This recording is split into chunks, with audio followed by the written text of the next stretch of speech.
Hi, I'm Ben, welcome to my book corner, and this is my wrap up for my January reads of 2025.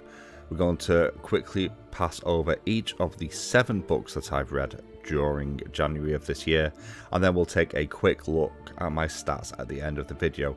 So let's just dive straight into book 1. We started January with some slow burn horror with Tab's Terrible Third Eye.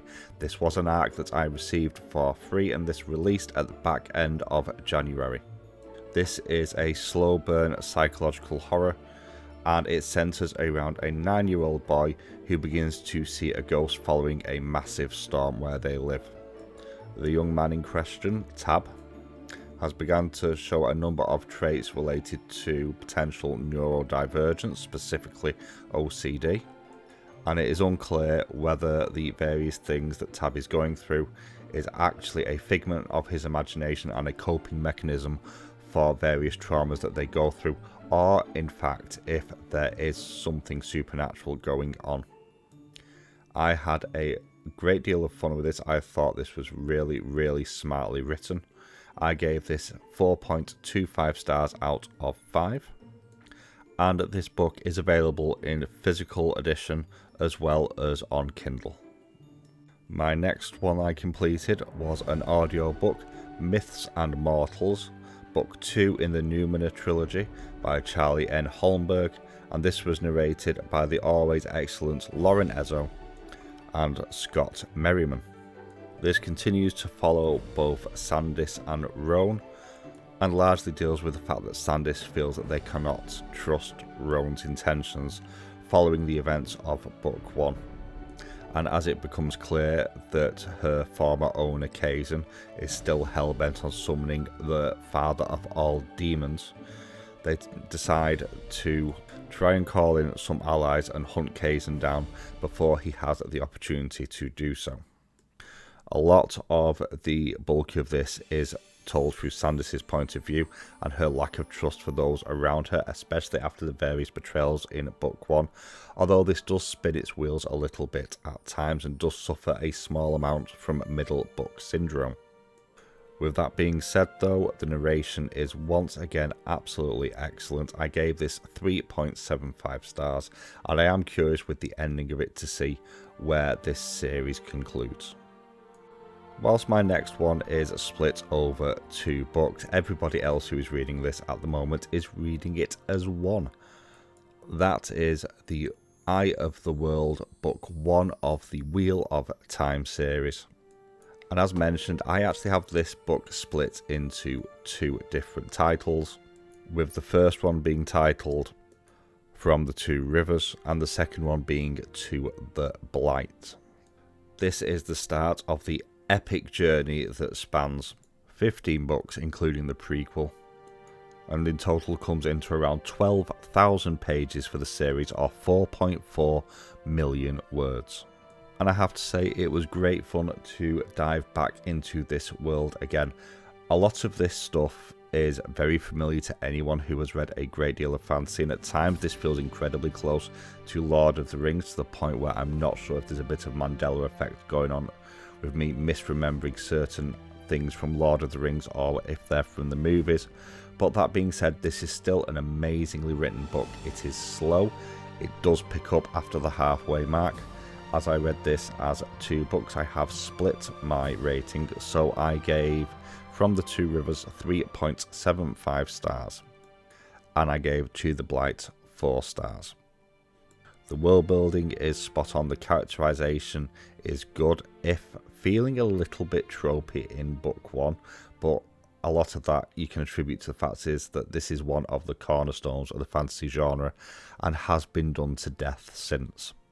We'll be continuing the Wheel of Time read along with a number of people, including my good friend Elaine over at Cobalt Dragon, Dee Dee over at Virtues of Books, Elmo over at El Mossy, the Book Hermit, and possibly Noah at the Bookworm, as well as a number of other people who are taking part.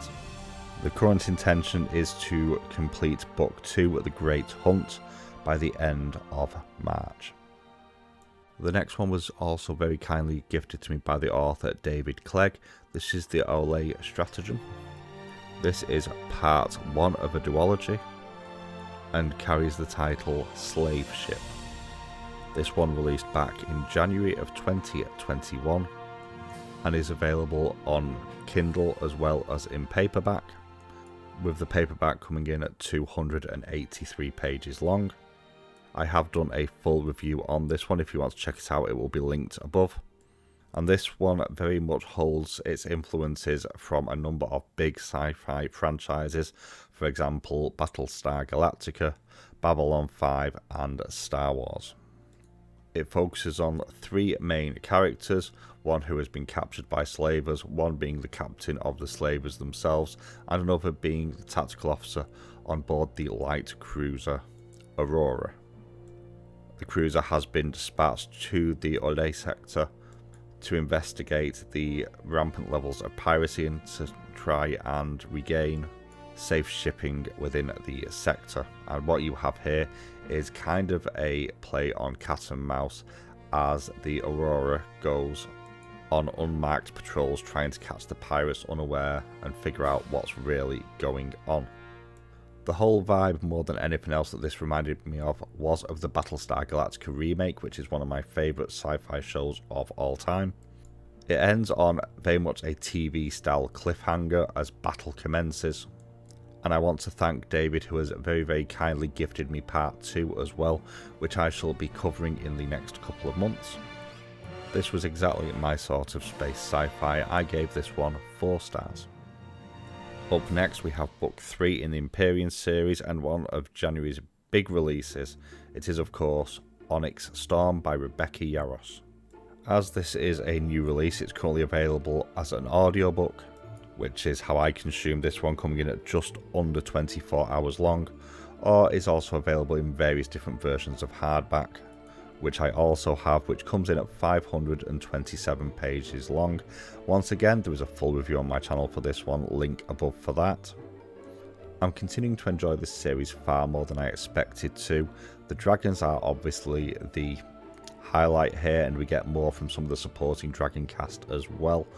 Plus the actual main supporting cast are a lot stronger here. On top of that, we go outside of places where we've been before, we have a new antagonist to deal with, and there's some interesting bits of lore and world building in here. However, it is not all perfect. Whilst there is a load of new potential story hooks here and world building, it is not as deep as I would have ideally liked it to be, and there are reasons for that.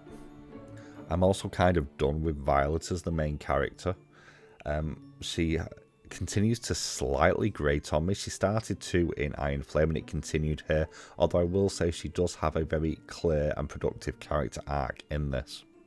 It's also worth mentioning that the audio is actually better in this than it was in the previous book. It feels a lot less rushed and a lot more tightly polished, and it feels like this book had a better editing pass as well. I gave Onyx Storm 4 stars overall.